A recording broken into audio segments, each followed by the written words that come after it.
tugon sa malakas na pagbuhos ng ulan, pagbaha at pagkasira ng mga daan sa kalsada dulot ng southwest monsoon at low pressure area, isinagawa ang accounting ng Reactionary Standby Support Force or RSSF ng Police Regional Office 5. Ito ay naglalayong tiyakin ang kahandaan ng mga personnel sa harap ng mga banta ng pagbaha, landslide at iba pang epekto ng masamang panahon sa rehiyon. Police Staff Sergeant Tadeos Quintana sa report. Sa patuloy na lalakas na pag-ulan dulot ng low pressure area na pinalakas pa ng habagat, isinagawa ang accounting at activation ng Reactionary Standby Support Force o RSSF ng Police Regional Office 5 sa Camp Brigadier General Simeon A. Ola, Legazpi City.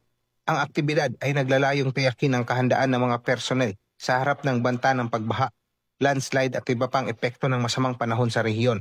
Kasabay nito, sinuri at binilang ang mga itinalagang personnel at binigyan ng komprehensibong briefing hinggil sa mga protocol sa standby status, tamang deployment procedures at mga prioridad sa operasyon.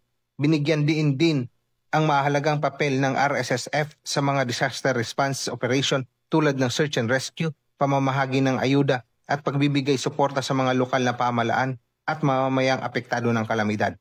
Patuloy ang panawagan ng PRO5 sa publiko na manatiling alerto, makinig sa babala ng panahon at makipag-ugnayan sa kanilang mga barangay at lokal na otoridad para sa kanilang kaligtasan. Mula dito sa Legazpi City, Albay, ako ang inyong PNN Correspondent Police Staff Sergeant Quintana, alagad ng batas, tagataguyod ng Balitang Pulis.